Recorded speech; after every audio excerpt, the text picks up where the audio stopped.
Hello students, कैसे हैं सभी लोग। हमारे मुख्यमंत्री अभ्युदय योजना के यूट्यूब चैनल में आप लोगों का फिर से एक बार स्वागत है।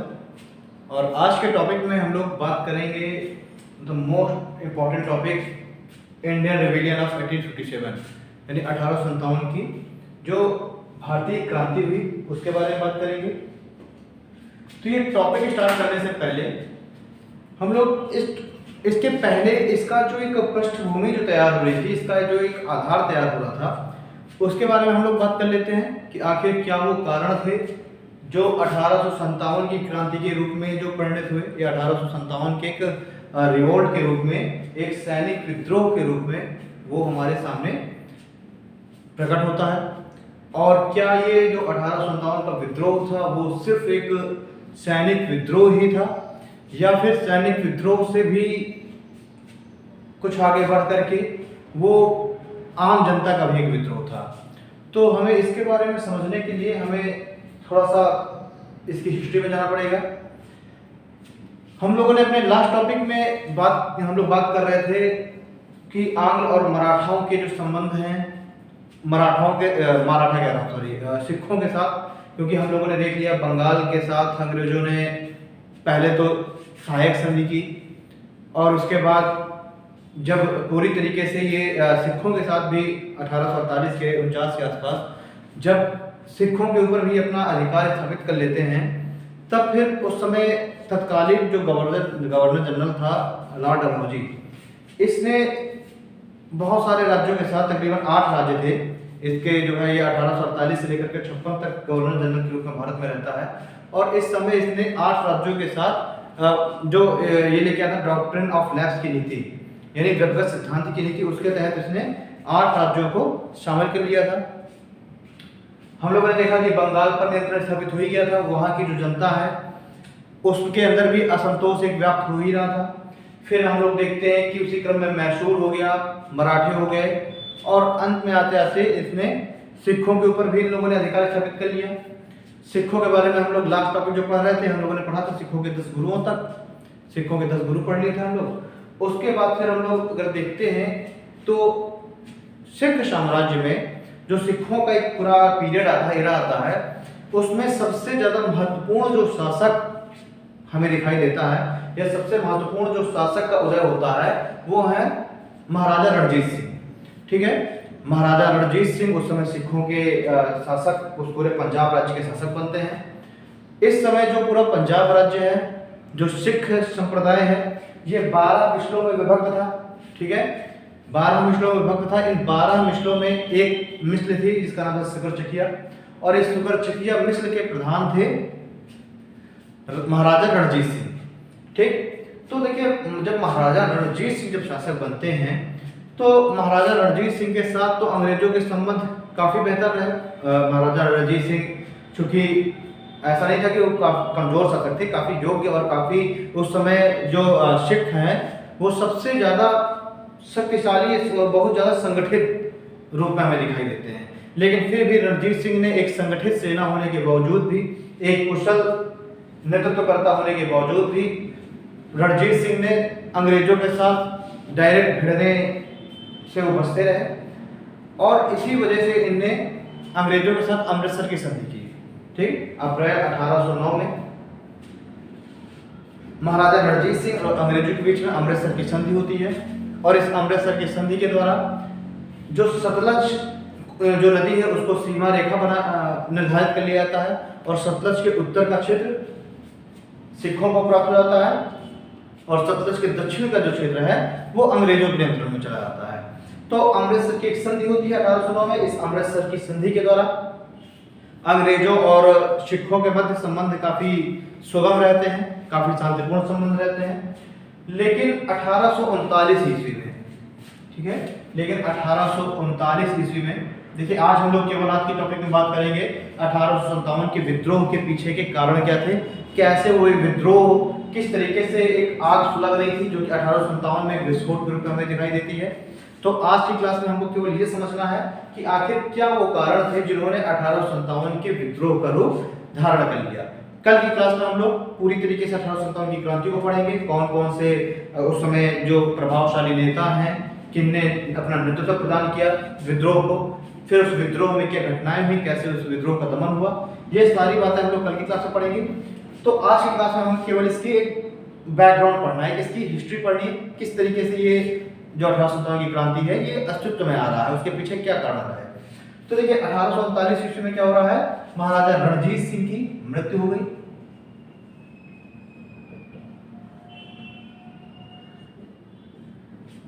ठीक है, और जब महाराजा रणजीत सिंह की मृत्यु हो जाती है 1839 में, तो अभी रणजीत सिंह के साथ चूंकि संबंध अंग्रेजों के बढ़िया थे, अमृतसर की संधि हुई थी, अमृतसर की संधि के द्वारा दोनों एक दूसरे के राज क्षेत्रों में हस्तक्षेप न करने की संधि में उन्होंने हस्ताक्षर कर रखे थे, समझौता कर रखा था।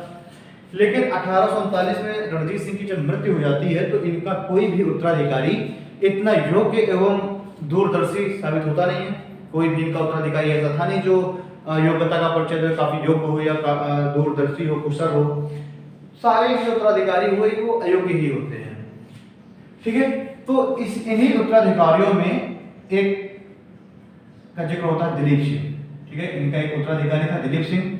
अल्पवयस्क अवस्था में ये शासक बनता है, और जब ये अल्पवयस्क अवस्था में शासक बनता है दिलीप सिंह, तो संरक्षिका के रूप में इसकी संरक्षिका के रूप में जिंदल कौर का जिक्र होता है। ठीक है, इनकी जो संरक्षिका है वो कौन है, जिंदल कौर है। तो जिंदल कौर के संरक्षण में दिलीप सिंह अब पंजाब के शासक चुन लिए जाते हैं, शासक घोषित कर दिए जाते हैं। इसी समय 1843 ईस्वी में 1843 ईस्वी में जो अंग्रेज हैं, अंग्रेज सिंध पर अपना अधिकार कर लेते हैं। अंग्रेज क्या कर लेते हैं, अंग्रेज सिंध पर अपना अधिकार कर लेंगे। अब जब 1847 ईस्वी में अंग्रेजों का सिंध पर अधिकार हो गया, तो अब चूंकि सिंध की और पंजाब राज्य की सीमाएं आपस में एक दूसरे से सट रही थी। इसी समय एक घटना और घटती है। वो घटना ये है कि जो अंग्रेज हैं वो चूंकि इस समय फ्रांस और रूस के बीच संबंध काफी अच्छे हो रहे थे, दोनों के बीच में संबंध काफी सुगम हो रहे थे, और इस वजह से अंग्रेजों को ये आशंका हुई कि जो फ्रांस है वो रशिया की सहायता से, रूस की सहायता से भारत को जो उत्तर पश्चिम वाला जो क्षेत्र है, जहां पर शासन कौन कर रहा है, दिलीप सिंह। ठीक है, मुल्तान लाहौर वाले क्षेत्र से फ्रांस एक बार फिर से भारत में घुसने की कोशिश कर सकता है, क्योंकि उत्तर पश्चिम का जो क्षेत्र है, उत्तर पश्चिम के क्षेत्र से घुसपैठ की आशंका थी अंग्रेजों को। इसी कारण से अंग्रेजों ने क्या किया, सिंध पर अधिकार किया।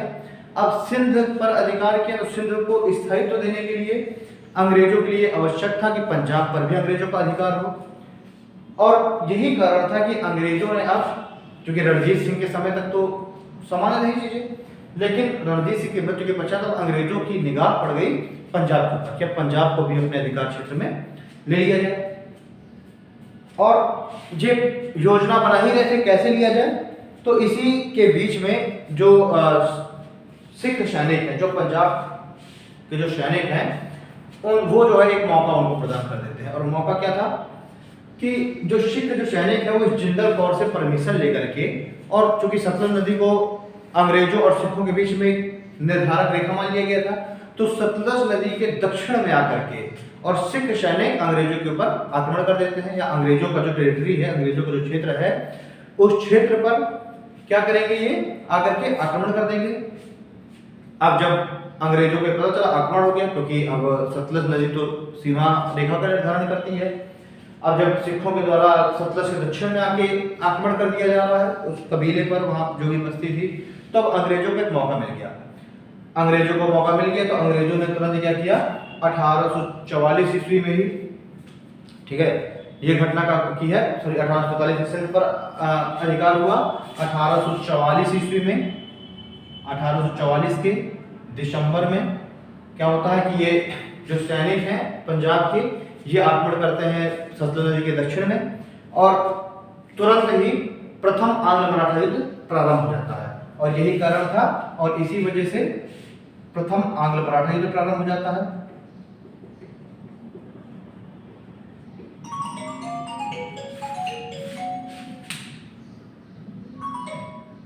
और यही कारण है कि प्रथम आंग्ल मराठा युद्ध प्रारंभ हो जाता है।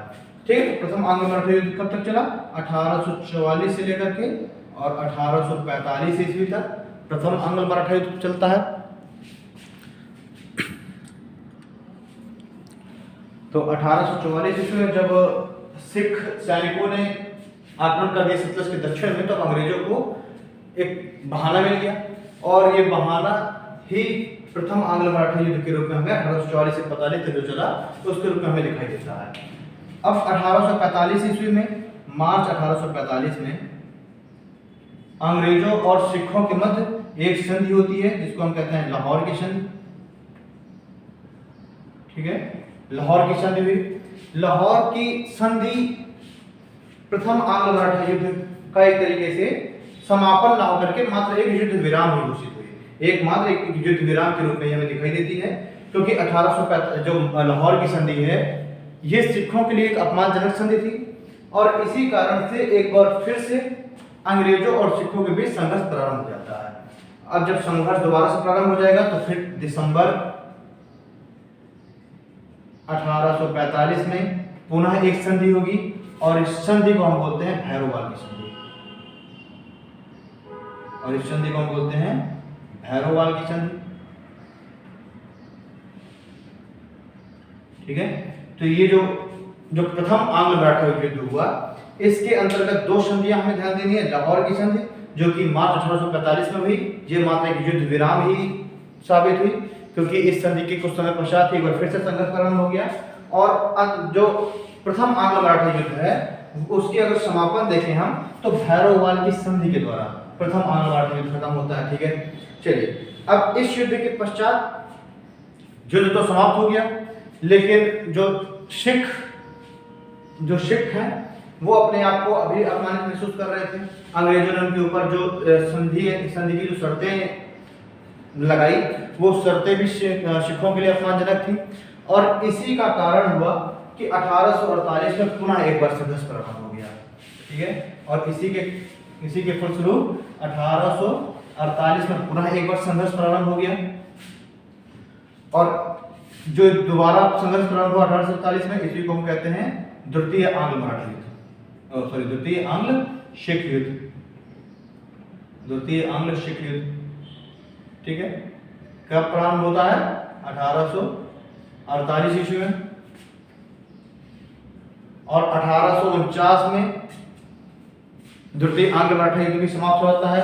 सिखों की जो सेना है उसको अंग्रेजों की द्वारा काफी बुरी तरीके से पराजित किया जाता है, और द्वितीय जो आंग्ल सिख युद्ध है ये 1849 में समाप्त हो जाता है।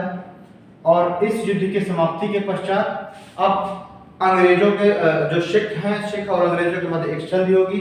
इस संधि के अनुसार पूरे पंजाब राज्य को ब्रिटिश राज्य में शामिल कर लिया जाएगा, और जो शासक है दिलीप सिंह, इस दिलीप सिंह और उसकी संरक्षिका जिंदल कौर, इन दोनों को ब्रिटेन भेज दिया जाता है।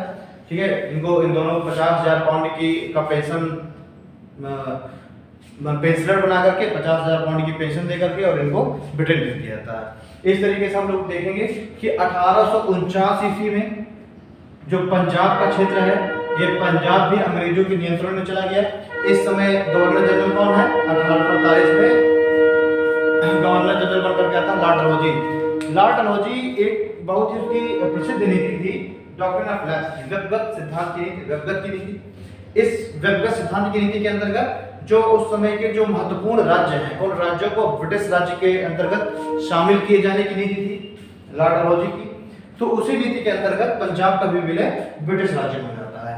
तो इस तरीके से हम लोग देखें कि मुख्य जो उस समय के महत्वपूर्ण जो राज्य थे उन पर अंग्रेजों ने अपना अधिकार कर लिया। फिर अंग्रेजों की कुछ नीतियां हम लोग देख लेते हैं। आपसे डायरेक्ट क्वेश्चन पूछ लेता है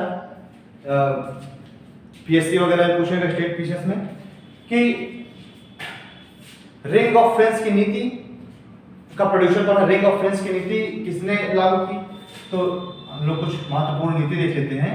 रिंग ऑफ फ्रेंड्स की नीति, रिंग ऑफ फ्रेंड्स नीति ये किसने स्टार्ट की? रिंग ऑफ फ्रेंड्स की नीति। तो देखिए ये जो है आपकी वॉरेन हेस्टिंग्स के द्वारा स्टार्ट की गई थी। ठीक है, रिंग ऑफ फ्रेंड्स की जो नीति है किसके द्वारा स्थापित की गई थी? वॉरेन हेस्टिंग्स के द्वारा। इस रिंग ऑफ फ्रेंड्स की नीति में था क्या? इसमें था कि किसी एक राज्य को अंग्रेजों के द्वारा अपने साथ शामिल कर लिया जाता था, उससे मित्रता बना करके उस पर अपना अधिकार करके उसको शामिल कर लिया जाता था और फिर उस राज्य को जब किसी दूसरे राज्य के साथ अगर युद्ध होता था अंग्रेजों का, तो उस राज्य को एक बफर स्टेट के रूप में यूज किया जाता था। जैसे कि अवध के साथ अंग्रेजों ने 1865 की जो 1765 की जो इलाहाबाद की संधि हुई, उस इलाहाबाद की संधि के पश्चात अवध को अंग्रेजों ने एक बफर स्टेट के रूप में यूज किया। जब भी उनका मराठों के साथ संघर्ष होता था तो उस संघर्ष में उन्होंने अवध को एक बफर स्टेट के एक जो है एक मध्यस्थ राज्य के रूप में प्रयोग किया। ठीक है, तो रिंग ऑफ फेंस में क्या होता था कि एक राज्य को जिस राज्य पर अपना अधिकार कर लेते थे या उस पर उससे संधि कर लेते थे, उसको मध्यस्थ राज्य के रूप में प्रयोग करते थे। ठीक, जब कहीं किसी दूसरे राज्य से अगर उनको टकराना है तो एक बफर स्टेट के रूप में यूज करते थे। ये क्या था, रिंग ऑफ फेंस की नीति थी। अब ये जो रिंग ऑफ फेंस की नीति है, इसी रिंग ऑफ फेंस की नीति का ही थोड़ा सा और विस्तृत रूप हमें दिखाई देता है सहायक संधि की नीति। जो ये सहायक संधि की नीति है, ये इसी रिंग ऑफ फेंस की नीति का ही विस्तृत रूप है। ये किसने स्टार्ट किया? इसे स्टार्ट किया लॉर्ड वेलेस्ली ने, जो कि 1798 से लेकर के और 1805 ईस्वी तक भारत का गवर्नर जनरल बना और इसने रिंग ऑफ फेंस की नीति को और ज्यादा व्यापक कर दिया और उसका नाम क्या पड़ गया? सहायक संधि की नीति। हम लोग देखते हैं 1798 में सबसे पहले जो हैदराबाद है, हैदराबाद के निजाम ने सहायक संधि की नीति को स्वीकार किया। फिर 1799 ईस्वी में मद्रास, ठीक है, ऐसे करते करते जितने उस समय के महत्व, फिर मराठा हम लोग देखते हैं कि 1802-3 के आसपास मराठाओं ने भी सहायक संधि की नीति को स्वीकार कर लिया। ठीक है, तो सहायक संधि की नीति में क्या था? सहायक संधि की नीति के अंतर्गत था कि अब जो भी राज्य अंग्रेजों के साथ ये सहायक संधि की नीति पर हस्ताक्षर कर लेंगे, वो अब अंग्रेजों के शत्रु को अपना शत्रु समझेंगे, अंग्रेजों के मित्र को अपना मित्र समझेंगे।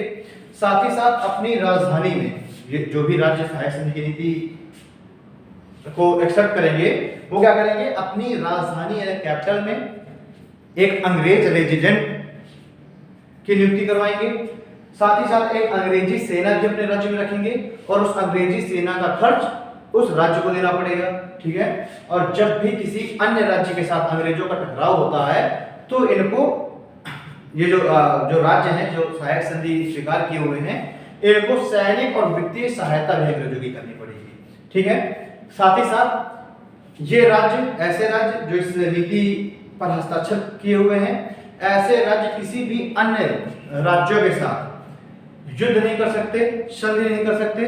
साथ ही साथ किसी भी विदेशी राज्य के साथ किसी भी तरीके का व्यवहार नहीं कर सकते। अन्य जो यूरोपीय हैं, अन्य यूरोपियों को अपने राज्य में किसी भी पद पर नियुक्त नहीं कर सकते, न ही अन्य किसी भी यूरोपीय देश के साथ किसी भी प्रकार का संबंध बना सकते। ठीक है, साथ ही साथ अंग्रेजों ने यह भी स्वीकार किया कि ऐसे राज्यों के आंतरिक मामलों में अंग्रेज हस्तक्षेप भी नहीं करेंगे। तो ये सारी बातें किसके अंतर्गत थी? सहायक संधि के अंतर्गत। ठीक है, अब इस सहायक संधि के से भी 2 कदम आगे लॉर्ड डलहौजी लेकर के एक नीति आया जिसको कहते थे व्यक्तिगत सिद्धांत की नीति। व्यक्तिगत सिद्धांत की नीति, ठीक है, या फिर इसी को कहते हैं शांतिपूर्ण विलय की नीति, या फिर डॉक्ट्रिन ऑफ लैप्स। तो ये कौन लेके आया? ये लेके आया लॉर्ड डलहौजी।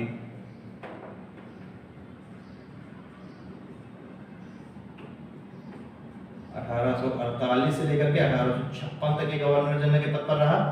तो लॉर्ड डलहौजी लेकर के आया व्यक्तिगत सिद्धांत की नीति, डॉक्ट्रिन ऑफ लैप्स की नीति। इस नीति के अंतर्गत क्या था? इस नीति के अंतर्गत अब जो महत्वपूर्ण राज्य थे, उस समय के जो भी महत्वपूर्ण राज्य थे, उन राज्यों को अंग्रेजी राज्य के प्रत्यक्ष नियंत्रण में ले लिया गया था।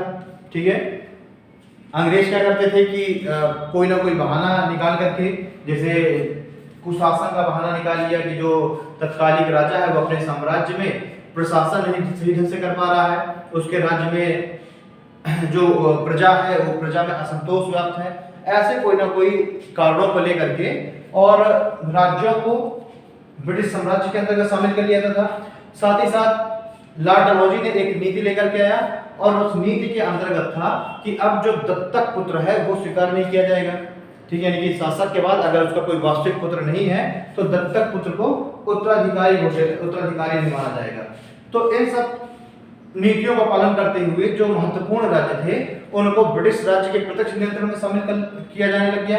और इस नीति को लेकर कौन आया था? लॉर्ड डलहौजी। इसी नीति के अंतर्गत देखिए कहा जाता है कि सबसे ज्यादा जो कारण बनी, सबसे महत्वपूर्ण कारण बना 1857 के रिवोल्ट का, वो यही जो डॉक्ट्रिन ऑफ लैप्स की जो नीति है यही बनी। देखिए इस लॉर्ड डलहौजी ने जब वेबस्टर सिद्धांत की जब नीति का पालन करना प्रारंभ किया तो सबसे पहले इसने 1848 ईस्वी में सतारा को शामिल कर लिया। ठीक है, सतारा को डॉक्ट्रिन ऑफ लैप्स की नीति के अंतर्गत ब्रिटिश साम्राज्य के नियंत्रण में लिया गया। 1848 के बाद 1849 ईस्वी में जैतपुर और संभलपुर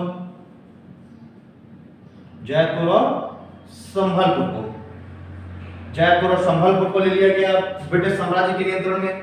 फिर 1850 अगर हम देखते हैं तो 1850 में बघाट, क्लियर।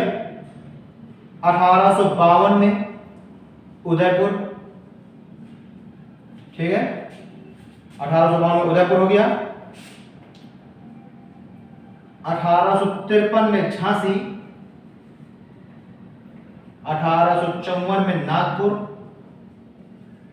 और सबसे महत्वपूर्ण 1856 में अवध को जो है प्रत्यक्ष नियंत्रण में ले लिया गया अंग्रेजों के द्वारा।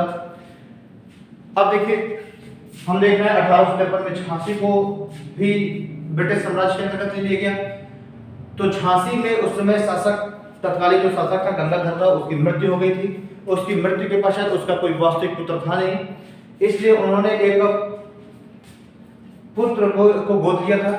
इन्होंने एक ये जो है अपने दत्तक पुत्र को, जो यहाँ की रानी थी, रानी लक्ष्मीबाई, ये अपने दत्तक पुत्र को अपने पति की जगह पर उत्तराधिकारी घोषित करना चाहती थी। लेकिन लॉर्ड डलहौजी ने चूंकि एक नीति लेकर गया था, एक पॉलिसी बनाई थी, उस पॉलिसी के अंतर्गत दत्तक पुत्र को उत्तराधिकारी घोषित नहीं किया जा सकता था। तो झांसी की जो रानी लक्ष्मीबाई है, इसने भी अंग्रेजों के जो ऊंचे अधिकारी थे उनसे बातचीत करने की कोशिश की, लेकिन बात बनी नहीं। एक विद्रोह की भावना, एक असंतोष की भावना झांसी के लोगों के अंतर्गत भी व्याप्त थी। ऐसी असंतोष की भावना सतारा के लोगों के अंतर्गत भी व्याप्त थी। ठीक है, ऐसी असंतोष की भावनाएं अवध के लोगों के अंतर्गत भी व्याप्त हो गई जब 1856 ईस्वी में अंग्रेजों के द्वारा अवध को ब्रिटिश नियंत्रण में, ब्रिटिश जो राज्य है उसके अंतर्गत शामिल कर लिया गया। अब चूंकि जो अवध था, अवध तो अंग्रेजों के लिए एक बफर राज्य के तरीके था, एक मध्यस्थ राज्य के तरीके था।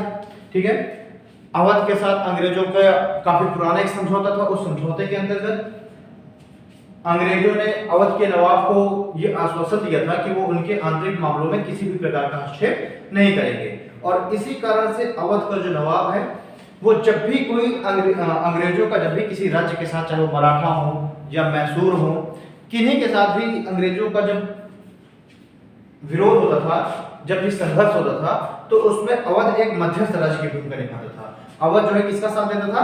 अंग्रेजों का साथ देता था। तो वहां की जनता है उसको ये भरोसा था कि अंग्रेज जो है अवध को तो इस डॉक्ट्रिन ऑफ लैप्स की नीति के अंतर्गत शामिल करेंगे नहीं। ठीक है, लेकिन इनकी भावनाएं तब आहत हो गई जब 1856 में लॉर्ड डलहौजी के द्वारा अवध को भी ब्रिटिश राज्य के अंतर्गत शामिल करने का आदेश दे दिया गया। और इसके पीछे कारण क्या दिया गया? कारण दिया गया कि इस समय का जो तत्कालीन जो नवाब है वाजिद अली शाह, जो कि अवध का सबसे अंतिम नवाब माना जाता है, वाजिद अली शाह, कहा गया कि जो वाजिद अली शाह है वो जो है वो एक अकुशल या अयोग्य नवाब है। ठीक है, और जो अवध का जो क्षेत्र है वहां पर कुशासन व्याप्त है, वहां की जो जनता है उसमें एक असंतोष का माहौल व्याप्त है, एक कुशासन व्याप्त है। तो अंग्रेजों ने अवध के नवाब वाजिद अली शाह पर कुशासन का आरोप लगा करके और अवध को ब्रिटिश साम्राज्य के अंतर्गत शामिल कर लिया। अब चूंकि जो वाजिद अली शाह हैं वो पूरे अवध में काफी लोकप्रिय नवाब थे, लोगों की जो भावनाएं हैं, सेंटिमेंट्स है, वो नवाबों के साथ जुड़ी हुई थी। तो इससे अवध की जो जनता है उसमें एक विरोध की भावना, एक आक्रोश की भावना व्याप्त हो गई। ठीक है, असंतोष की। भावना प्राप्त हो गई। और यही असंतोष की भावना थी जो कि जस्ट अगले ही साल 1857 के रिवोल्ट के रूप में सामने आई। क्योंकि जो अवध का क्षेत्र है, इस अवध के क्षेत्र के बहुसंख्यक में सैनिक बंगाल और बंबई वाले क्षेत्र में सैनिक के रूप में अपनी सेवाएं दे रहे थे। अवध के क्षेत्र के जो लोग थे, जो वहाँ के जो निवासी थे, वो बंगाल और बंबई की जो रेजिमेंट है उसमें सैनिक के रूप में अपनी सेवाएं दे रहे थे। यानी कि उनकी भी सेंटिमेंट्स अपने नवाब के साथ जुड़े हुए थे। साथ ही साथ अंग्रेजों ने कुछ और भी नीतियां यहाँ पर बनाई। उन्होंने जैसे कि राजस्व में अचानक से बढ़ोतरी कर दी। ठीक है, अभी अन्य कारणों की मैं बात करूंगा कि अन्य और क्या क्या कारण रहे जो 1857 के विद्रोह के कारण बने। तो देखिए, अगर हम 1856 की बात करते हैं तो इस समय तत्कालिक नवाब कौन है? वाजिद अली शाह। अच्छा, अगर आपसे कभी पूछा जाता है कि जो अवध का नवाब है, तो अवध का नवाब इतना महत्वपूर्ण क्यों रहा? क्योंकि वो अवध को ही शामिल करते ही, अवध के नवाब को ही हटाते ही एक विद्रोह उत्पन्न हो गया। तो देखिए, कारण इसके पीछे ये है कि अवध एक तो स्वतंत्र घोषित होने वाले राज्यों में सबसे पुराना राज्य था। 1724 ईस्वी में जब सादत खां बुरहानुल मुल्क को अवध का सूबेदार नियुक्त किया जाता है, तो उसी समय सादत खां बुरहानुल मुल्क अवध की स्वतंत्रता की घोषणा कर देता है, अवध को एक स्वतंत्र राज्य घोषित कर देता है और स्वयं अवध का नवाब बन जाता है। ठीक है, तो थोड़ा सा अवध के बारे में देख लेते हैं, जब बात चली रही है। तो देखिए, अवध का अगर प्रथम हम लोग नवाब की बात, प्रथम नवाब देखते हैं।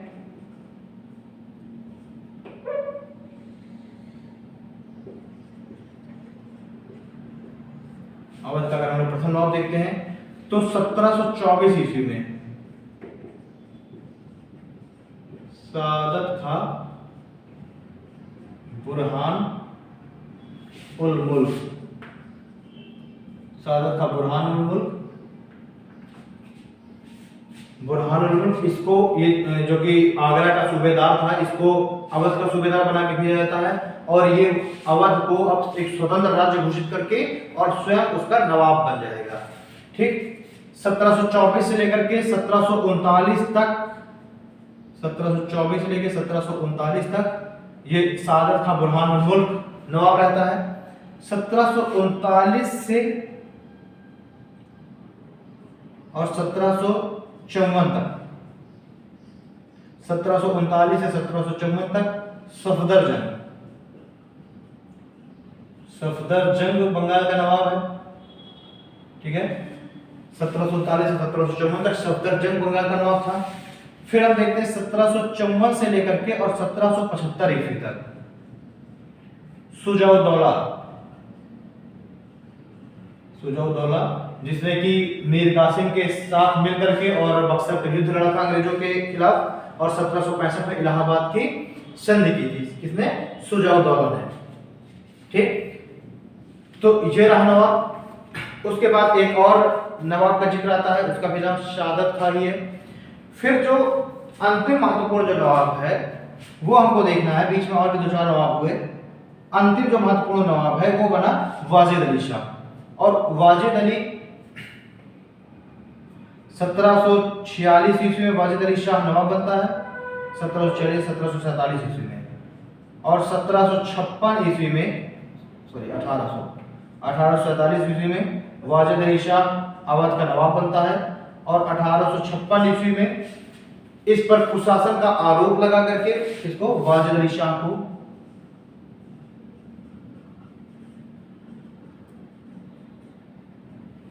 1847 ईस्वी में ये अवध का नवाब बनता है और 1856 ईस्वी में वाजिद अली शाह पर कुशासन का आरोप लगा करके और 1856 ईस्वी में ही पूरे अवध को अंग्रेजी राज्य के अंतर्गत शामिल कर लिया गया।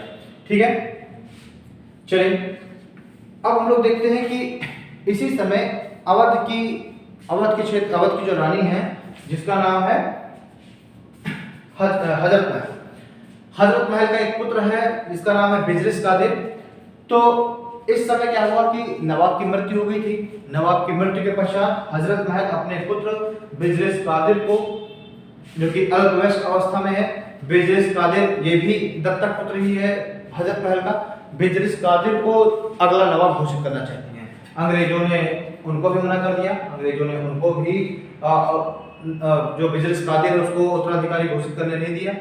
और यही कारण होता है कि अब जो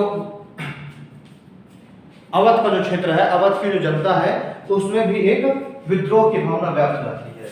ठीक है, तो हम लोगों ने देख लिया कि 3 नीतियां, रिंग ऑफ फेंस की नीति, सहायक संघ की नीति और डॉक्ट्रिन ऑफ लैप्स की नीति, ये 3 नीतियां थी जो कि एक माहौल का निर्माण कर रही थी किसी एक बड़े क्रांति का। साथ ही साथ फिर हम लोगों ने देखा कि जैसे झांसी का जो क्षेत्र है, झांसी को अंग्रेजों के द्वारा अपने प्रत्यक्ष नियंत्रण में ले लिया गया, अवध के क्षेत्र को अपने प्रत्यक्ष नियंत्रण में ले लिया गया, मराठाओं का जो क्षेत्र है सतारा, जो कि मराठाओं की राजधानी रही, उसको भी अपने प्रत्यक्ष नियंत्रण में ले लिया गया। ऐसे अंग्रेजों ने महत्वपूर्ण क्षेत्रों को अपने प्रत्यक्ष नियंत्रण में लेना प्रारंभ कर दिया। और जब प्रत्यक्ष नियंत्रण में लेने प्रारंभ कर दिया तो वहां के जो लोग हैं, वहां की जनता है, उनमें एक असंतोष की भावना व्यक्त होने लग गई। ठीक है, चलिए अब हम लोग देखते हैं कि जो 1857 की क्रांति है उसके अन्य और क्या क्या कारण थे। ठीक है, 1857 की जब हम लोग क्रांति देखते हैं तो 1857 की विद्रोह के हम लोग कुछ अन्य कारण देखते हैं।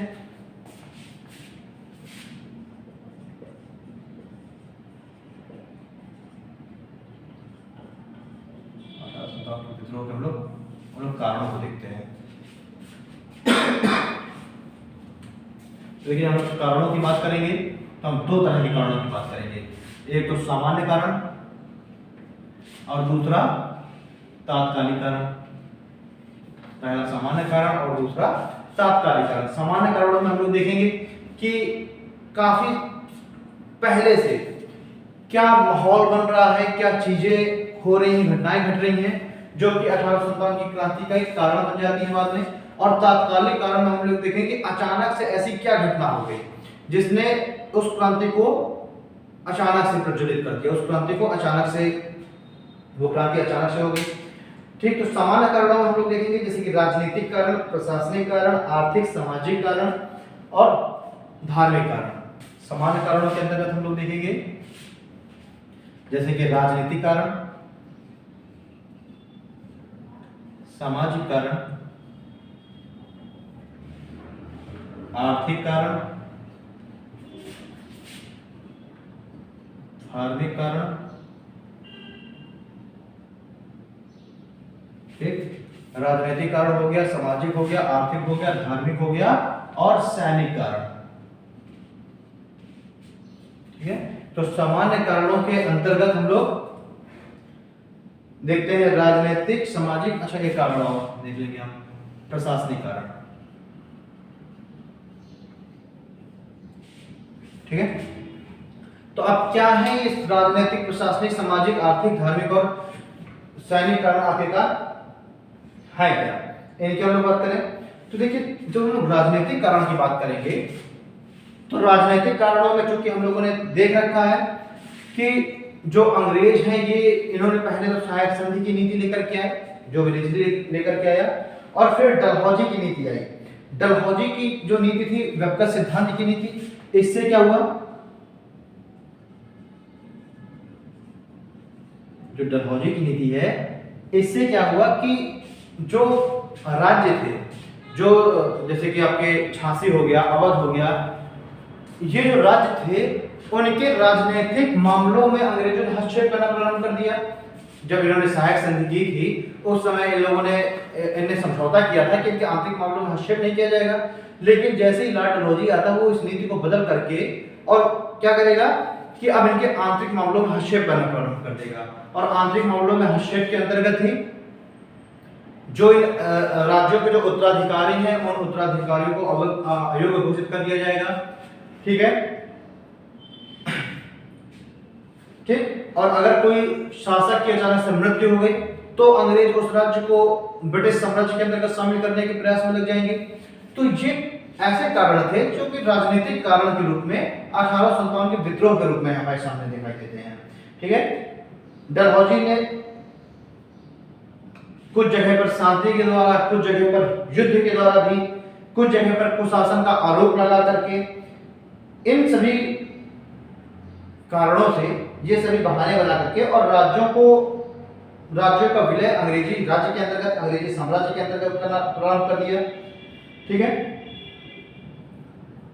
साथ ही साथ डलहौजी ने कहा कि जो भारतीय राजाएं हैं उनको दी गई उपाधि और पदवी तथा उनको दी गई जो पेंशन है उनको भी समाप्त कर दिया। ठीक है। डलहौजी ने क्या किया, जो भारतीय राजाओं को उपाधियां दी गई थी या पदवियां बांटी गई थी या फिर उनको जो पेंशन दिया गया था उन सभी को भी समाप्त कर दिया। तो ये भी एक उन जो शासक हैं, जो जनता है, उनके बीच में एक असंतोष का कारण के रूप में दिखाई दी। ठीक। तो ये सारे कारण क्या हो गए, राजनीतिक कारण हो गए। और ये भी एक तरीके से मैंने भी कहा ना कि जो अवध का जो विलय कर लिया गया तो ये एक बहुत ही महत्वपूर्ण कारण के रूप में हमें दिखाई देता है। तो देखिए राजनीतिक कारण में ये भी हो गया, अवध व झांसी का विलय, अवध व झांसी आदि राज्यों का विलय।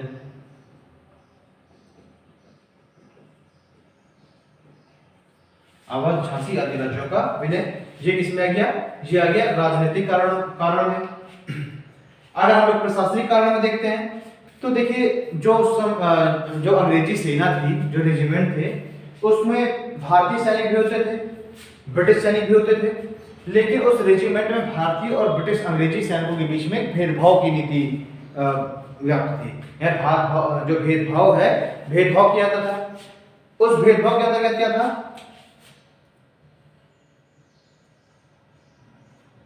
भारतीय एवं अंग्रेजी सैनिकों के मध्य भेदभाव।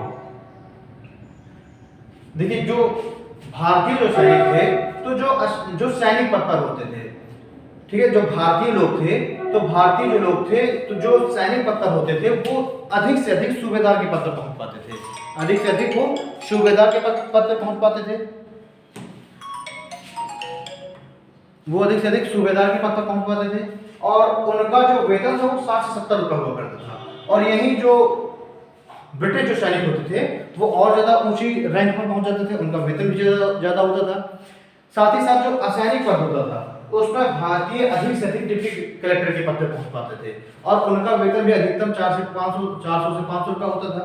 तो ये भी एक कारण था भारतीय जो सैनिक हैं, जो भारतीय जो अधिकारी हैं, उनके बीच में एक असंतोष का कारण प्राप्त होने का। ये जो भारतीय जो लोग हैं, नागरिक हैं, उनके बीच में एक असंतोष का कारण ये भी था, क्योंकि अधिकारियों और सैनिकों के मध्य भी भेदभाव किया जाता था केवल भारतीय और ब्रिटिश होने के कारण।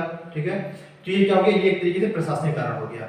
अब हम जब देखेंगे सामाजिक कारण, तो हम लोग जब सामाजिक कारणों की बात करेंगे तो इसमें हम लोग देखेंगे कि जो ब्रिटिश हैं, ब्रिटिश प्रजातीय सर्वोच्चता की नीति का पालन कर रहे थे। यानी जो ब्रिटिश थे, ब्रिटिशों के अंदर जो है प्रजातीय सर्वोच्चता की भावना करते थे। इसमें क्या है, सामाजिक कारण में हम लोग जब देखेंगे तो हम देखेंगे अंग्रेजों में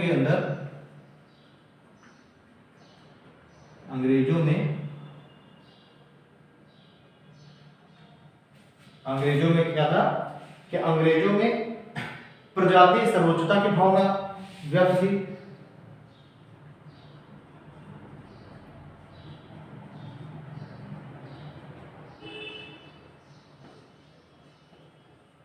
अंग्रेजों प्रजातीय सर्वोच्चता की भावना व्यक्त थी। अंग्रेज ये सोचते थे कि जो गोरे लोग हैं, जो ब्रिटिश हैं, यही सर्वोच्च हैं, जो भारतीय हैं वो जो है हमसे बहुत ही ज्यादा निम्न है। ठीक है।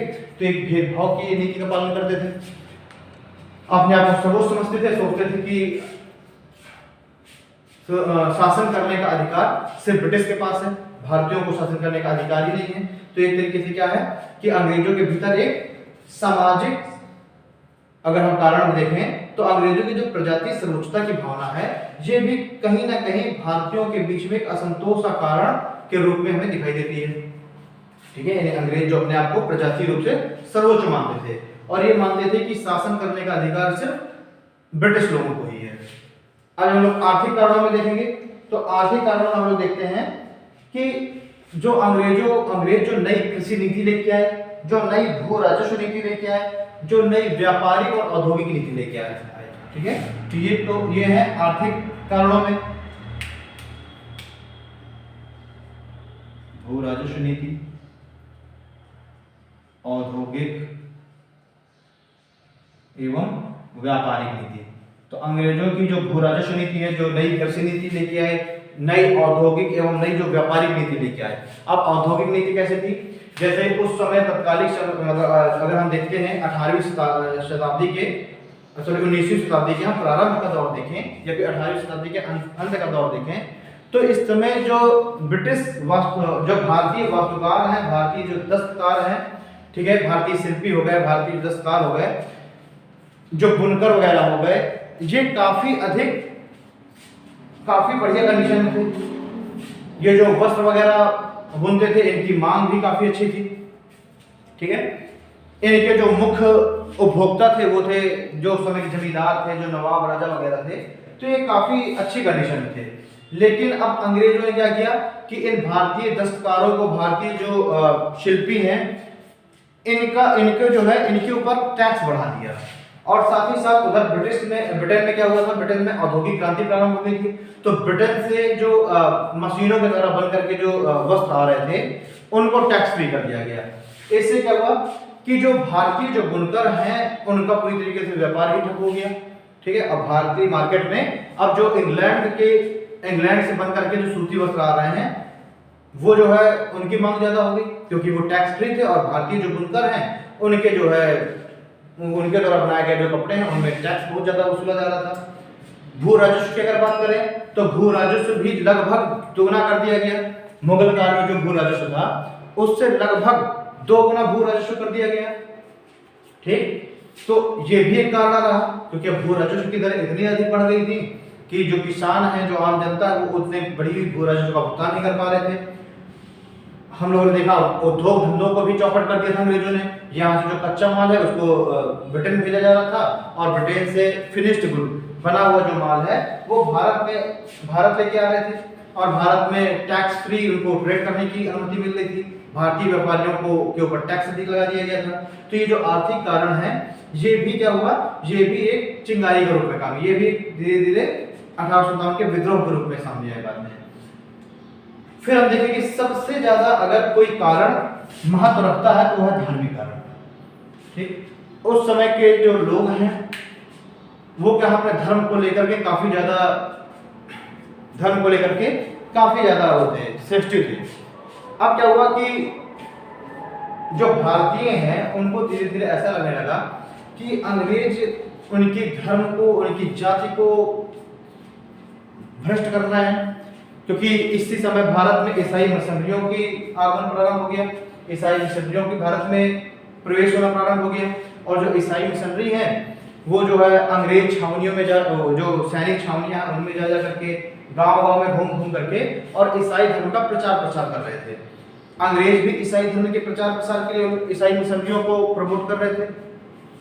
तो भारतीयों को ऐसा लगने लग गया कि जो अंग्रेज हैं वो उनके धर्म और उनकी जाति को भ्रष्ट करने का प्रयास कर रहे हैं, या फिर उनको जो है जबरदस्ती ईसाई धर्म में कन्वर्ट करने का प्रयास कर रहे हैं। लोग अपने धर्म के प्रति थोड़ा सा सेंसिटिव थे ही। साथ ही साथ जो ब्रिटिश है उन्होंने भारतीय देवी देवताओं के लिए अपमानजनक शब्द का प्रयोग भी करना प्रारंभ कर दिया, ठीक है। चाहे वो हिंदुओं के देवता हो या मुस्लिमों के हों, इन सभी के लिए अंग्रेजों ने अपमानसूचक शब्दों का प्रयोग करना प्रारंभ कर दिया, ठीक। हिंदुओं को कट्टर और जो मुस्लिम हैं उनको असभ्य और बर्बर कहा जाने लग गया, ठीक है। 1813 के बाद तो जो ईसाई मिशनरीज भारत में जिनका प्रवेश होना प्रारंभ हो गया था, तो उन्होंने ईसाई धर्म का भी प्रचार प्रसार बहुत तीव्रता के साथ करना प्रारंभ कर दिया। तो ये कुछ कारण रहे जो कि जिन्होंने धार्मिक आधार प्रदान किया 1857 की क्रांति के लिए, ठीक है। तो ये धार्मिक कारण रहा। फिर आता है सैनिक कारण, ठीक है। प्रत्यक्ष रूप से हमें दिखने वाला कारण क्या है, सैनिक कारण है। क्योंकि सैनिकों में भी जो सैनिक हैं, सारे रेजिमेंटों के जो सैनिक थे, वो भी अपने बीच में व्याप्त जो हो रहे जो भेदभाव है उनसे बहुत ज्यादा दुखी थे। उनसे जो है बहुत ज्यादा इनके भीतर भी एक कुंठा की भावना व्याप्त थी कि उन्हीं के समान रैंक वाले जो अंग्रेज सैनिक हैं उनको बेहतर सुविधाएं दी जा रही हैं, और जो भारतीय सैनिक हैं उनको जो है सुविधाएं दी नहीं जा रही। साथ ही साथ जो सैनिक हैं, भारतीय जो सैनिक हैं, इनको जो है अब देश के भीतर ही कई दूसरी जगहों पर युद्ध के लिए भेजा जाने लगा। साथ ही साथ देश के बाहर भी समुद्र पार करके भी, जैसे अफगानिस्तान का युद्ध हुआ, अफगानिस्तान भेजा गया, बर्मा के युद्ध में बर्मा भेजा गया, तो बाहर भी भारतीय सैनिकों को भेजा जाने लगा। उस समय जो भारतीय जो समाज है उसमें एक लोगों की मान्यता थी कि हिंदू धर्म में अगर जो आप समुद्र पार कर लेते हैं तो आपकी जो धर्म है, धर्म आपका भ्रष्ट हो जाएगा। तो जो भारतीय है वो जो है समुद्र पार जाना नहीं चाहते थे, लेकिन इन सैनिकों को जबरदस्ती समुद्र पार भेजा जाने लग गया।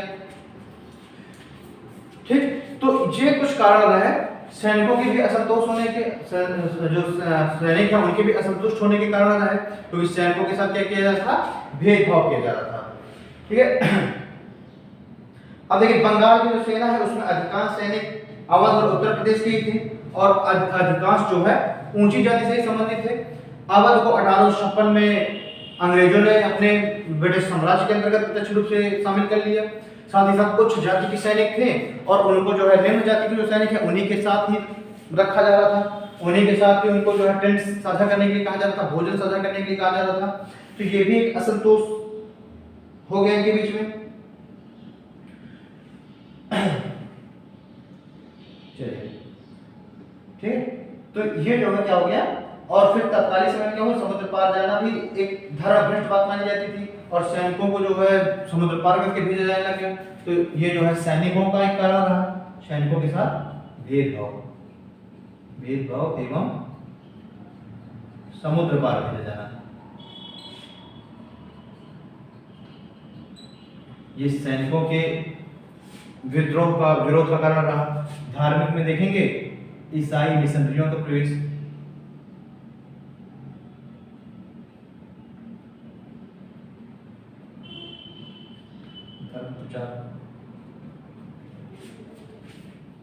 तो ये तो हो गया सामान्य कारण। अब अगर हम लोग बात करें तात्कालिक कारण, तो देखिए तात्कालिक कारण क्या है।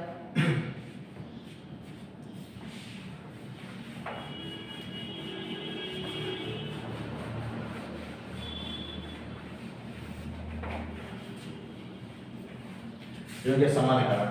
तात्कालिक कारण किसे कहेंगे, कोई ऐसा कारण जिससे अगर कोई घटना कुछ समय बाद होने वाली हो और वो अचानक से हो जाए, तो उसको हम लोग बोलते हैं तात्कालिक कारण।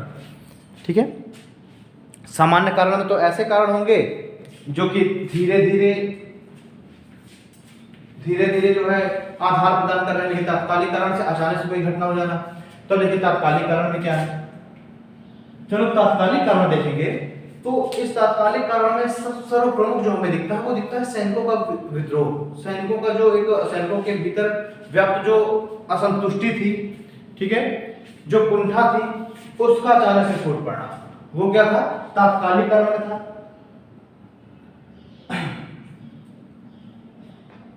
अब देखिए क्या हुआ कि इसी समय सबसे पहले जो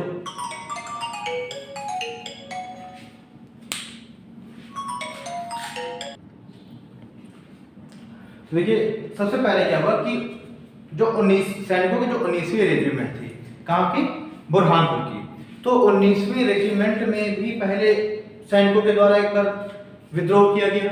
और जब सैनिकों के द्वारा विद्रोह चूंकि वहां पर सिर्फ इस कारण से किया गया था क्योंकि जो सैनिक हैं उनके बीच में भेदभाव किया जाता था अंग्रेजों के द्वारा। तो इस कारण से जो 19वीं रेजिमेंट है बुरहानपुर वाली, इस 19वीं रेजिमेंट को भंग कर दिया गया था। ठीक है, 19वीं रेजिमेंट को भंग कर दिया गया। उसी के पश्चात जो 37वीं रेजिमेंट मेरठ की, इस मेरठ की 37वीं रेजिमेंट में भी विद्रोह हुआ। और यहाँ पर विद्रोह होने के पीछे का कारण यह था कि उस समय अंग्रेजी सेना में एक नई राइफल को शामिल किया गया था, नई एनफील्ड राइफल शामिल की गई थी। और वो जो नई एनफील्ड राइफल थी उनकी जो कारतूस है उसको मुंह से खुला जाता था, पहले मुंह से उनको खोला जाता था तो उसमें एक ग्रीस लगी रहती थी। तो ऐसा जो है, ऐसी बातें जो है उस समय प्रसारित हो गई, ऐसी जो है सबके बीच में एक आशंका व्याप्त हो गई कि उसमें जो ग्रीस लगी हुई है वो जो है गाय और सूअर की चर्बी से बनती है ग्रीस। तो इससे क्या हुआ कि जो सेना में हिंदू सैनिक थे और जो मुस्लिम सैनिक हैं, दोनों की धार्मिक भावनाएं आहत हुई। अब हिंदू और मुस्लिम दोनों ही सैनिकों ने उस कारतूस को मुंह से खोलने से इनकार कर दिया, जिसके कारण क्या हुआ कि जो अंग्रेज अधिकारी हैं उनके द्वारा बहुत सारे सैनिकों को दंडित भी किया गया। इसी समय एक सैनिक था मंगल पांडे, जिसने क्या किया, अपने सार्जेंट मेजर को गोली मार दी, और उसके गोली मारने के कारण क्या हुआ कि मंगल पांडे को फांसी दे दी गई। अब ये जो कारण हुआ, ये जो कारण था, ये जो घटना घटी, ये घटना इस 1857 की क्रांति का तात्कालिकरण मानी जा सकती है। ठीक है,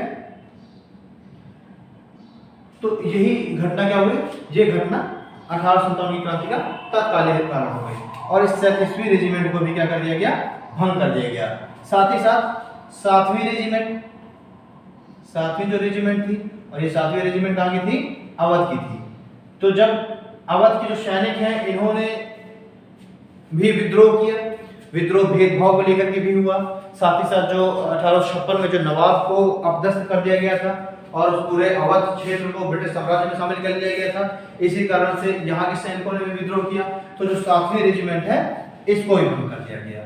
ठीक है, यानी 19वीं रेजिमेंट सबसे पहले भंग हुई, क्योंकि सबसे पहले विद्रोह 19वीं रेजिमेंट में हुआ बुरहानपुर की, फिर 37वीं रेजिमेंट बेरठ और फिर 7वीं रेजिमेंट अवध। इन तीनों रेजिमेंटों को भंग कर दिया गया।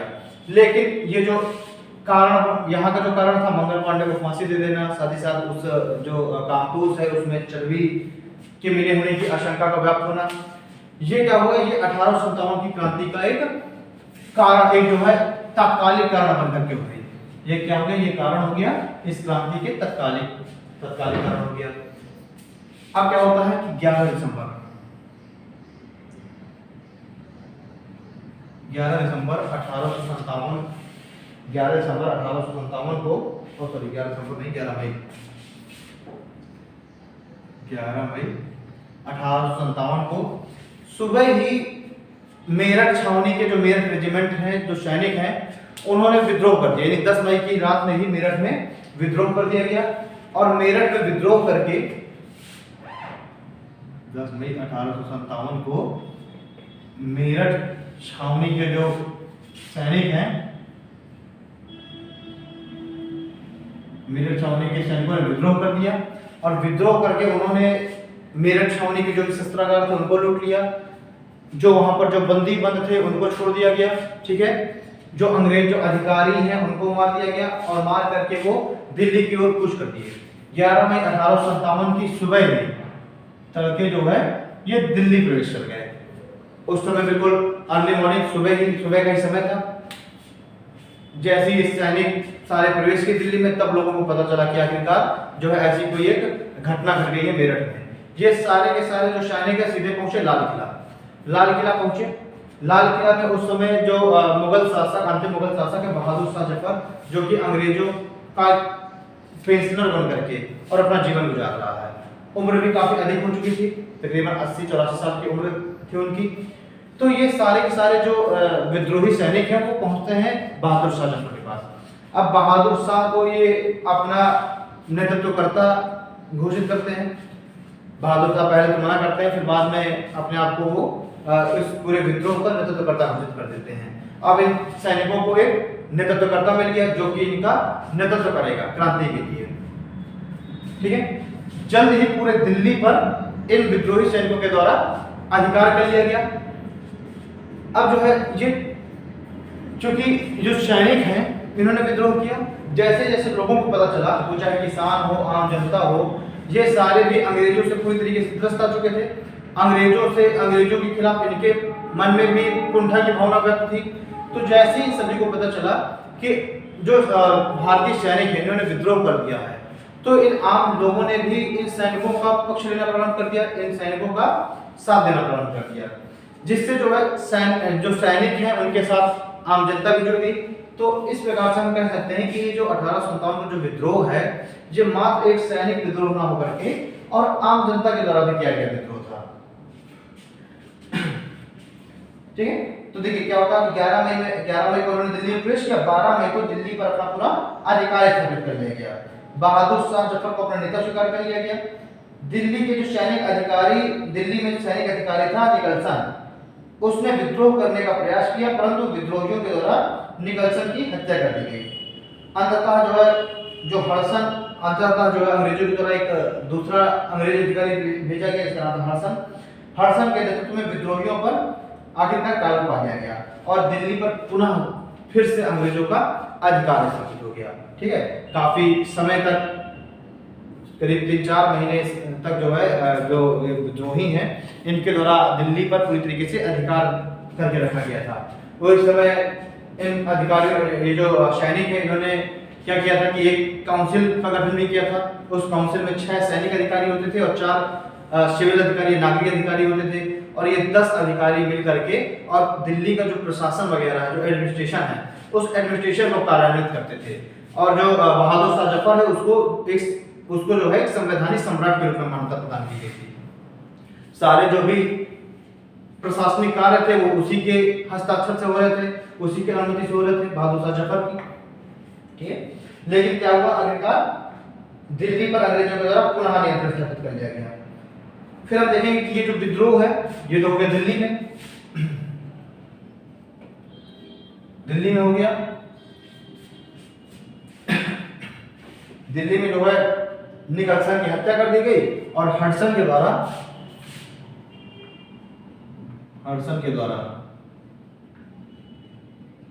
पुनः दिल्ली पर नियंत्रण।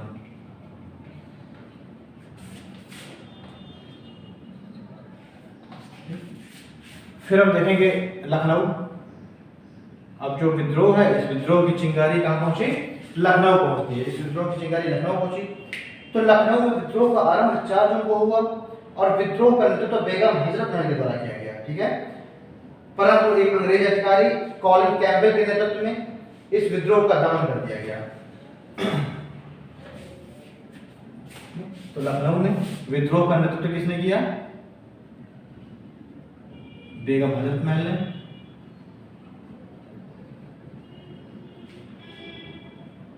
और कब प्रारंभ हुआ ये? तो 4 जून को लखनऊ में ये विद्रोह 4 जून 1757 को प्रारंभ हुआ। दिल्ली में मई में प्रारंभ हुआ था। लखनऊ 4 जून को ये विद्रोह पहुंचा। विद्रोह क्या पहुंची? बेगम हजरत महल ने यहाँ पर जो विद्रोह है उसका नेतृत्व किया और कॉलिन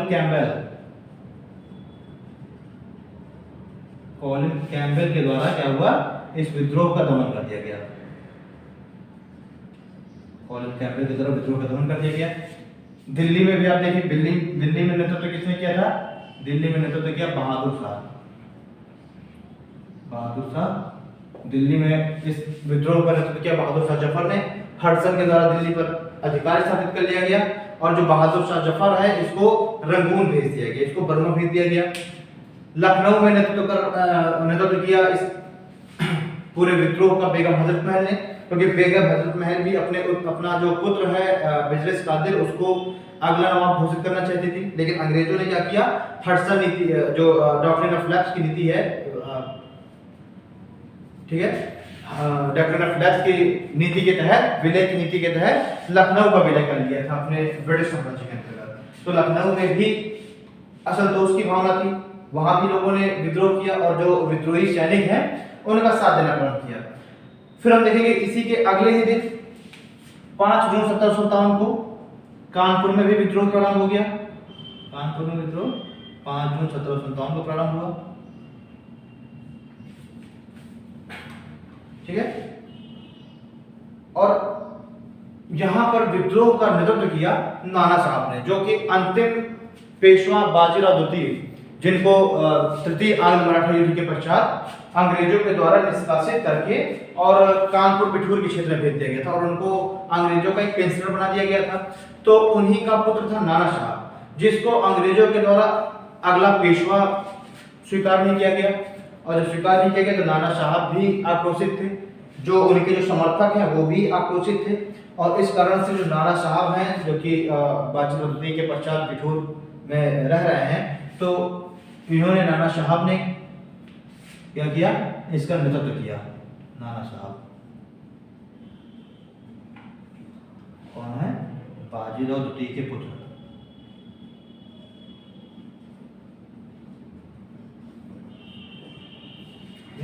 तो कानपुर में विद्रोह का नेतृत्व किया नाना साहब ने। वहां पर भी कैंपबेल के नेतृत्व में विद्रोह का दमन किया गया। यहां पर भी दमन किसने किया? दमन किया कैंपबेल ने। पहले लखनऊ में दमन किया, फिर लखनऊ के बाद कानपुर में कैंपबेल के द्वारा दमन किया गया। फिर हम देखते हैं कि 5 जून को ही झांसी में भी विद्रोह प्रारंभ हो गया। ठीक है, वहां भी विद्रोहियों के नेतृत्व में वहां भी जो विद्रोही हैं उनका नेतृत्व रानी लक्ष्मीबाई ने किया, किंतु हीरोज के नेतृत्व में विद्रोह का दमन कर दिया गया।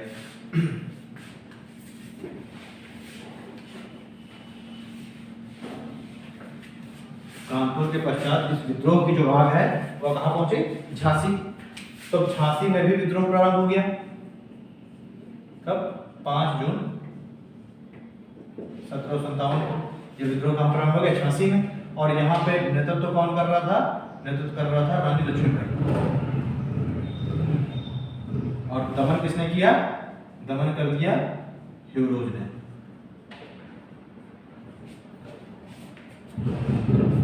तो मार्च 1858 में रानी लक्ष्मीबाई युद्ध करते हुए रानी लक्ष्मीबाई की मृत्यु हो गई। और अब जो हीरोज के नेतृत्व में जो ब्रिटिश रेजिमेंट, ब्रिटिश सेना ने झांसी पर अपना अधिकार कर लिया और इस तरीके से झांसी में भी विद्रोह का दमन हो गया। फिर देखेंगे ग्वालियर में झांसी के पश्चात विद्रोह जो है ग्वालियर में प्रारंभ हो गया।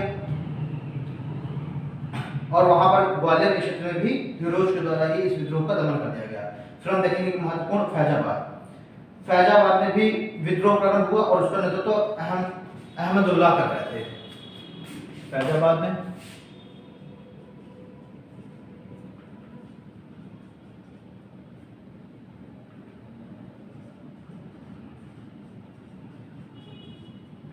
इस विद्रोह का नेतृत्व कौन कर रहा था?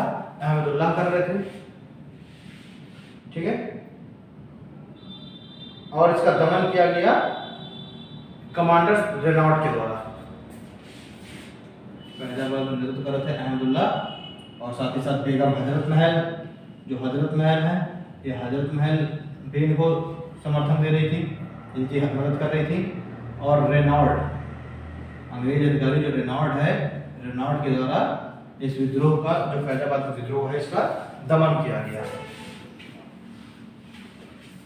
ठीक, ये महत्वपूर्ण मैं क्षेत्र बता रहा हूँ, इनको कभी कभी आपसे मैच करने के लिए बोल देते हैं। फिर बरेली में अगर देखते हैं, बरेली में खान बहादुर खान ने नेतृत्व किया, बरेली में जो विद्रोह करता है, और इसका जो दमन है वो विंसेंट आयर के द्वारा किया गया। यहाँ पर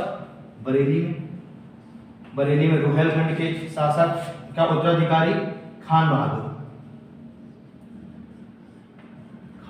खान ये नेतृत्व कर रहे थे। और दमन किसने किया? तो दमन किया विंसेंट आयर ने।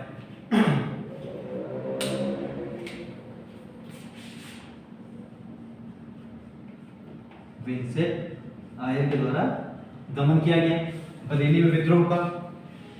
ठीक है, बरेली के बाद फिर एक महत्वपूर्ण जगह है जगदीशपुर, जहां पर सितंबर में ये विद्रोह प्रारंभ हुआ और इसका नेतृत्व जगदीश सिंह कर रहे थे और विलियम टिलर के द्वारा विद्रोह का दमन किया गया। कहां पर? बिहार के क्षेत्र में, मतलब दानापुर से आरा वाले क्षेत्र में। बिहार कहां? दानापुर से आरा, दानापुर आरा के क्षेत्र में